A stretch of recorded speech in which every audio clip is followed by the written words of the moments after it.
آج یعنی 30 اپریل 2023 کو دانشجویان نے اپنا تیسرا سال مکمل کر لیا۔ میں ان تمام لوگوں کو مبارکباد پیش کرتا ہوں جنہوں نے سرگرمی سے اس میں حصہ لیا اور اس کو بہتر بنانے کی کوشش کی۔ تیسرے سال بھی صبح سویرے عطا عابدی صاحب اردو اخبار پیش کرتے رہے۔ عراق رضا زیدی صاحب، محمد حسین صاحب، عطا عابدی صاحب، احمد بدر صاحب اپنے مقررہ دن فارسی شعر پیش کرتے رہے اور ڈاکٹر فیروز عالم جمعے کو کبیر بانی کا درس دیتے رہے۔ روزانہ وقت پر اخبار پوسٹ کرنا، فارسی شعر اور کبیر بانی پیش کرنا بہت نظم و ضبط کا مطالبہ کرتا ہے۔ یہ تمام حضرات ہمارے شکریہ کے مستحق ہیں۔ عراق رضا زیدی صاحب نے متفرق اشعار کے بجائے ہفتے میں 2 دن فیضی کے اشعار پیش کر کے ہمیں اس نسبتاً کمیاب شاعر کو پڑھنے اور سمجھنے کا موقع فراہم کیا ہے۔ متعدد ہندوستانی فارسی گو شعراء ہیں جن کے کلام تک ہماری رسائی کم ہے۔ ہمارے ایک رکن نے عبدالرحیم خان خانہ کا کلام پیش کرنے کا وعدہ کیا تھا۔ ہم پر امید ہیں کہ اب اس چوتھے سال میں ان کا وعدہ وفا ہوگا۔ ایک بڑا کمال انور بھدرکی صاحب نے کیا ہے۔ انہوں نے اب تک 700 سے زائد نظموں کا اڑیا سے اردو ترجمہ کر کے تقریباً تمام عصری اڑیا شاعری کو اردو میں منتقل کر دیا ہے۔ وقت کی پابندی کے ساتھ ہر روز ایک نظم کا ترجمہ کرنا بڑے جوخم کا کام ہے۔ ادب میں مقام پانے کے لیے اچھل کود کرنے والے بہت سے لوگ شاید بھلا دیے جائیں، مگر اردو کے دامن کو مالا مال کرنے کا انور بھدرکی صاحب کا یہ کارنامہ یاد رکھا جائے گا۔ ہمیں ان ترجموں کے کتابی شکل میں چھپنے کا انتظار ہے۔ اسی طرح کبیر بانی کو پیش کرنا اس بصیرت کی بازیافت کا عمل ہے جس نے ہندوستانی ذہن کی تشکیل میں بہت اہم کردار ادا کیا ہے۔ اپنے عقیدے کو ٹھونس ٹھانس کر کوئی بھی تشریح کی جائے، مگر کبیر اپنی بانی کے ساتھ بازار میں الگ کھڑا نظر آتا ہے۔ اس گھٹ انتر باغ بگیچے اسی میں سرجن ہارا، اس گھٹ اندر 7 سمندر اسی میں 9 لکھ تارا، اس گھٹ انتر پارس موتی اسی میں پرکھن ہارا، اس گھٹ اندر انہد گرجے اسی میں اٹھت پھہارا، کہت کبیر سنو بھائی سادھو اسی میں سائیں ہمارا۔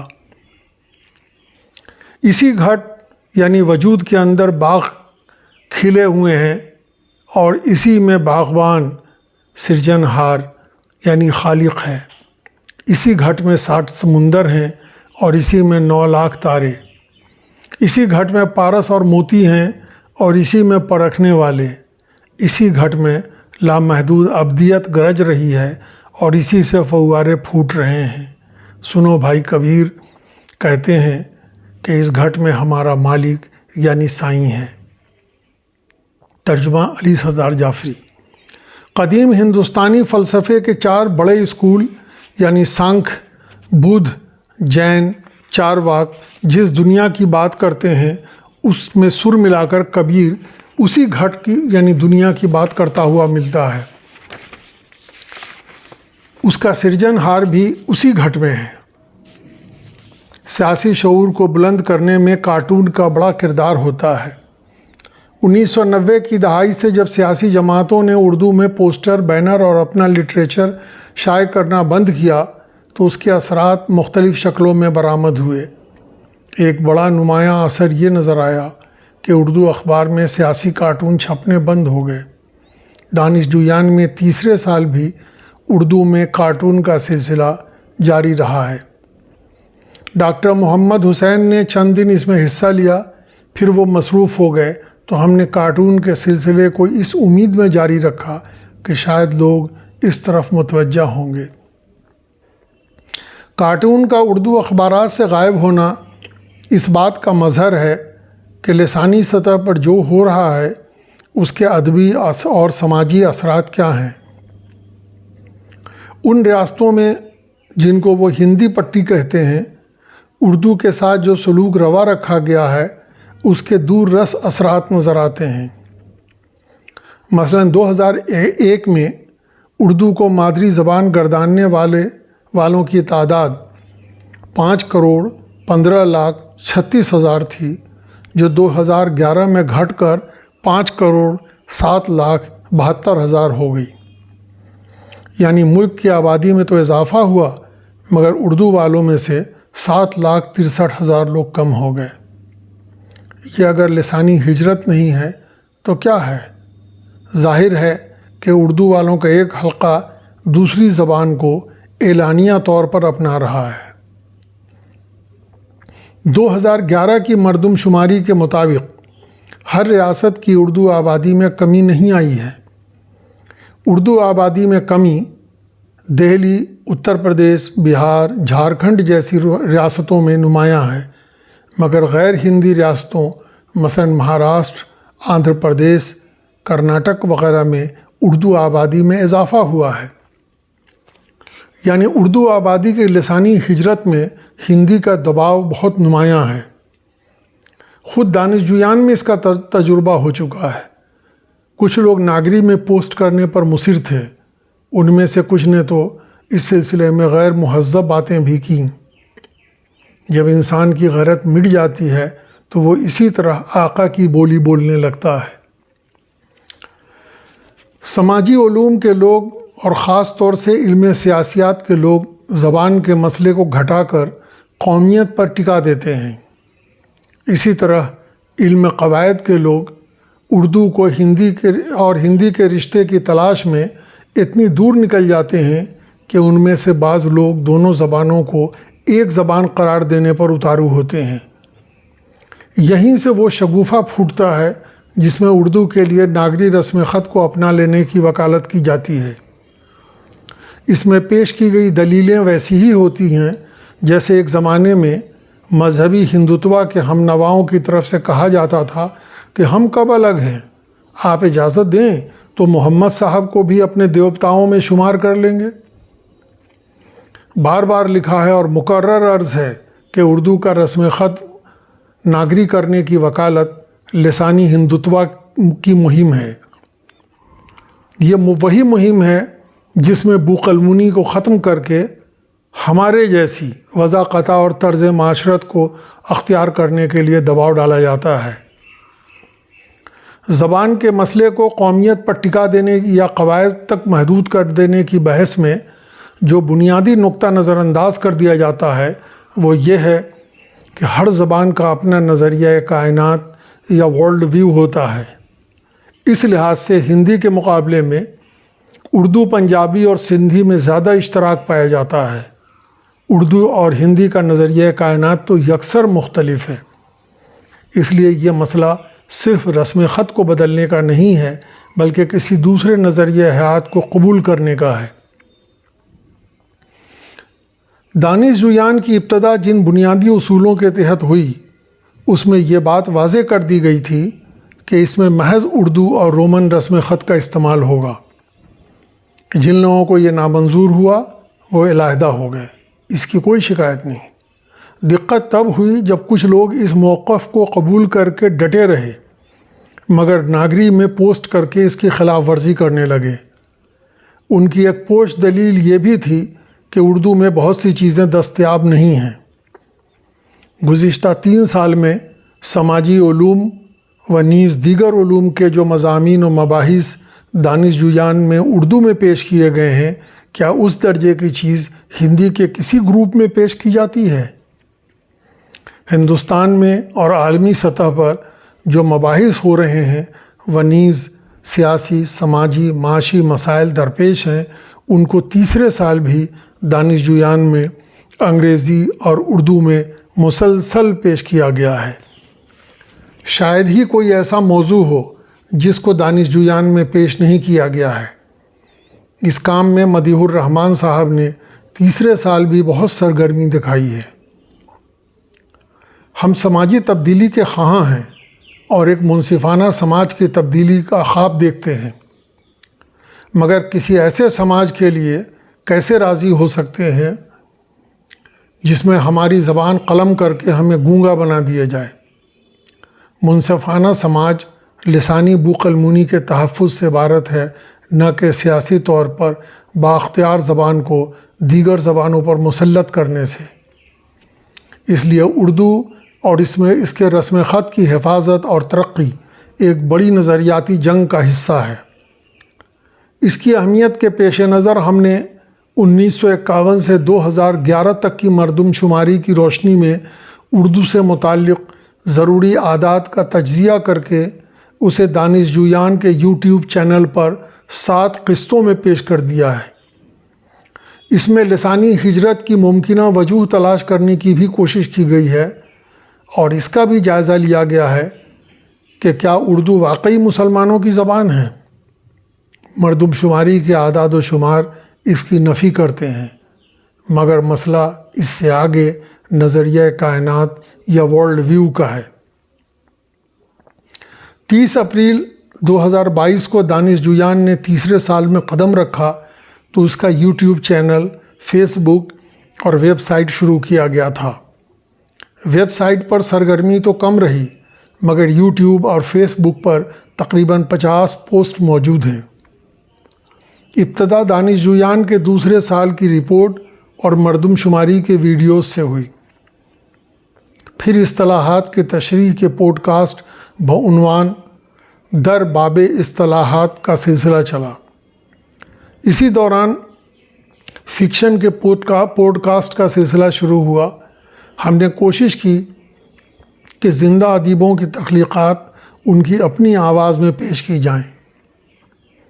چنانچہ شیر شاہ سید، ہریش چندر، ذکیہ مشہدی اور شفیع مشہدی صاحبان کی کہانیاں ان کی اپنی آواز میں پیش کی گئی ہیں۔ اردو کے ممتاز افسانہ نگار بیگ احساس مرحوم کی پہلی برسی کے موقع پر ان کے 9 افسانوں کو ڈاکٹر حمیرہ سعید اور ڈاکٹر گل رانا کی خوبصورت قرأت میں پیش کیا گیا، جس کی خاصی پذیرائی ہوئی۔ اس کے کوارڈینیشن کا کام ڈاکٹر فیروز عالم نے کیا۔ اسی طرح ڈاکٹر گل رانا نے امتیاز علی تاج کے چچا چھکن والے پورے سیریز کو بہت دلچسپ لب و لہجے میں ریکارڈ کیا ہے، جس کے کل 12 پوڈ کاسٹ کو دانش جویان کے یوٹیوب چینل پر اور فیس بک پر دیکھا جا سکتا ہے۔ اس میں بھی ڈاکٹر فیروز عالم کا تعاون حاصل رہا ہے۔ دانش جویان کے یہ وہ اراکین ہیں جن کی سرگرم شرکت کے بغیر یوٹیوب چینل کو پورے سال کامیابی سے چلانا ممکن نہیں ہوتا۔ اس حصولیابی کے باوجود دانش جویان کا یوٹیوب چینل ان مسائل و موضوعات کا احاطہ نہیں کر پایا ہے جو بیداری پھیلانے اور روشن خیالی کو فروغ دینے کے لیے ضروری ہے۔ یہ تبھی ممکن ہے جب سائنسی فکر کے حامل مختلف علوم کے ماہرین کا تعاون حاصل ہو۔ وہ تمام تضادات جن کا ذکر گزشتہ سال کی رپورٹ میں کیا گیا تھا نہ صرف موجود ہیں بلکہ ان میں زیادہ شدت آئی ہے۔ دولت کا ارتکاز روز افزوں ہے، عوامی ملکیت کے بینک اور دیگر اداروں کی لوٹ ڈھٹائی سے جاری ہے، ان سے دباؤ ڈال کر سرمایہ کاری کرانا یا قرض لینا اور ہضم کر جانا معمول بن گیا ہے۔ افلاس، بے روزگاری اور علاج معالجے سے محروم لوگوں کی آبادی اسی تیزی سے بڑھی ہے۔ جمہوریت کے ستون ایک ایک کر کے گر رہے ہیں۔ پارلیمنٹ، عدلیہ اور دیگر اداروں کے ساتھ اب سب سے بڑا حملہ تعلیم کے میدان میں ہو رہا ہے۔ تاریخ کو مسخ کر کے پڑھانے، دیومالائی کرداروں کو حقیقی گرداننے اور حیاتیاتی ارتقاء کو عقیدے کی بنیاد پر استوار کرنے کا کام اس غیر جمہوری نظام کی تشکیل کے لیے کیا جا رہا ہے جس کی منزل آمریت ہے۔ قبائلی سماج کی طرح الزام کی صداقت طے کرنے اور سزا دینے کا کام عدلیہ کے بجائے زور آور طبقے کے ذریعے برسر عام کیا جانے لگا ہے۔ اس طبقے کو سیاسی سرپرستی حاصل ہے۔ آمریت کے بڑھتے قدم نے اظہار خیال کی آزادی کو سلب کرنے میں کوئی کسر نہیں چھوڑی ہے۔ قانونی اور غیر قانونی ہر طرح کے ہتھ کنڈوں کا استعمال ہو رہا ہے، ساتھ ہی اس کے خلاف عوامی جد و جہد بھی تیز تر ہوئی ہے۔ کسانوں اور مزدوروں کے مسلسل مظاہرے اور ان کے باہمی تال میل نے عوامی شعور میں ایسی پختگی پیدا کی ہے جس کی نظیر ماضی میں نہیں ملتی۔ اظہار خیال پر ہر طرح کے قدغن اور میڈیا ہاؤسز پر سرمایہ کاروں کے قبضے کے باوجود صحافیوں کی ایک قابل ذکر تعداد نے سپر نہیں ڈالی ہے، یعنی چنوتی بڑھی ہے تو امکانات بھی روشن ہوئے ہیں۔ روشن کہیں بہار کے امکا ہوئے تو ہیں۔ عوامی مزاحمت کا کتنا بڑا اثر ہوتا ہے، اس کی حالیہ مثال شہریت ترمیمی قوانین کے ذریعے ہونے والی جد و جہد ہے۔ وہ قوانین تو واپس نہیں ہوئے مگر اب تک اس پر عمل بھی نہیں ہو سکا ہے۔ شہریت ترمیمی قوانین کے خلاف ہونے والی جد و جہد کی قیادت جس طرح خواتین اور نوجوانوں نے کی اور ایک سیکولر جمہوری بیانیے کو جنم دیا، وہ ایک روشن باب ہے۔ اگر کسانوں کی تحریک نے زراعت میں کارپوریٹ کی دست درازی کو روک دیا ہے تو صحافیوں اور دانشوروں نے اظہار خیال پر ہونے والے حملے کا ڈٹ کر مقابلہ کیا ہے۔ اس پس منظر میں اردو کے شاعروں، ادیبوں اور دانشوروں کو بھی اپنا کردار طے کرنا چاہیے۔ ایک تعلیم یافتہ باشعور شہری کی حیثیت سے ان کو اپنا کردار خود طے کرنا ہوگا۔ وہ کیا لکھیں اور کیا کریں یہ طے کرنا ان کا اپنا اختیار ہے، مگر قاری کو بھی اختیار ہے کہ وہ ان کے بارے میں اپنی رائے کا اظہار کرے اور ان کے کام کی پذیرائی کرے یا اسے ردی کی ٹوکری میں ڈال دے۔ قاری کسی بھی تخلیق کی پذیرائی تبھی کرے گا جب اسے اپنی زندگی میں بامانی سمجھے گا۔ یہ توقع احمقانہ ہے کہ قارئین اور سامعین کا ایک بنا بنایا حلقہ پذیرائی کے لیے موجود ہوگا۔ ہر ایک کو اپنے قارئین کا حلقہ خود تیار کرنا ہوتا ہے۔ جو لوگ قاری کے ذوق کی تربیت اور عوامی شعور کی بیداری سے گریزاں ہیں، ان کو ناقدری کی شکایت نہیں کرنی چاہیے۔ وہ سرکاری اکادمی کی گرانٹ سے اپنے مجموعے چھپوا کر زبردستی لوگوں کے سر منڈتے رہیں۔ چند دنوں میں ایسی کتابیں ردی کی دکان میں پہنچتی رہیں گی۔ منصفانہ سماج کی تشکیل کے لیے کی جانے والی جنگ بہت سے محاذ پہ لڑی جا رہی ہے۔ اس میں ایک اہم جد و جہد فیمنزم ہے، جو تقریباً نصف انسانی آبادی سے متعلق ہے۔ فیمنزم ہمیں سمجھاتا ہے کہ اس دنیا میں آنے والے ہر نفس کو مرد و عورت کی تخصیص کے بغیر انسان ہونے کی بنیاد پہ زندگی بسر کرنے کا ایک جیسا حق حاصل ہونا چاہیے۔ ہندوستان میں تو دیگر علوم کے ماہرین کی طرح فیمنزم کے ہمنوا بھی اردو آبادی سے ان کی زبان میں مخاطب ہونا ضروری نہیں سمجھتے، مگر اردو تو ایک بین الاقوامی زبان ہے جس میں طرح طرح کے ماہرین موجود ہیں۔ چنانچہ ہم نے ان سب سے استفادہ کیا ہے۔ ڈاکٹر مبارک علی کی تحریروں سے تاریخی پس منظر کو سمجھنے میں مدد ملی تو ڈاکٹر طاہرہ کاظمی کی تحریروں سے خواتین کے موجودہ مسائل کو سمجھنے میں بطور خاص بہت مدد ملی ہے۔ وہ امراض نسواں کی ماہر ہیں اور گائنی فیمنزم کی علمبردار ہیں۔ وہ کہتی ہیں کوٹ اقتباس، ہمارے خیال میں فیمنزم کی عمارت کی بنیاد اور اساس گائنی فیمنزم ہے، جس میں عورت کو یہ اختیار ہو کہ وہ اپنے جسم کے مسائل کھلے عام بتا سکے، اس کی صحت کے امور معاشرے میں مقدم جانے جائیں، ماہواری، حمل اور زچگی کے امور کو چلمن کے پیچھے رکھ کر عورتوں کو موت کی شاہراہ پر گامزن نہ کیا جائے۔ Quotation close. چنانچہ وہ بے باکی سے لکھتی ہیں اور خوب لکھتی ہیں۔ ان کی تحریریں عورتوں کے ان مسائل کی طرف توجہ مبذول کراتی ہیں جو عورتوں کی زندگی اور موت کا مسئلہ ہے، مگر سماج کی اجتماعی بے توجہی کا شکار ہے۔ نصف انسانی آبادی کے سنگین مسائل سے چشم پوشی کر کے کون سا معاشرہ منصفانہ معاشرہ بن سکتا ہے؟ ہم نے دانش جویان کے تیسرے سال میں اس پر خصوصی توجہ دی ہے اور یہ سلسلہ جاری رہے گا۔ دیگر امور کی طرح اس مسئلے پر بھی دانش جویان کے یوٹیوب چینل پر اور فیس بک پر مکالمات کا ایک سلسلہ شروع کیا جائے۔ یہ سب تبھی ممکن ہے جب دانش جویان میں زیادہ لوگ سرگرم ہوں۔ میں ایک بار پھر دانش جویان کے اراکین اور دیگر معاونین کو مبارکباد پیش کرتا ہوں۔ تمام احتیاط کے باوجود گزشتہ سال کی رپورٹ میں مسعود حسن صاحب کا ذکر رہ گیا تھا۔ انہوں نے کوئی شکایت نہیں کی اور تیسرے سال بھی کتابوں اور رسالوں کی PDF کاپی پوسٹ کرتے رہے۔ ہم ان کے مشکور ہیں۔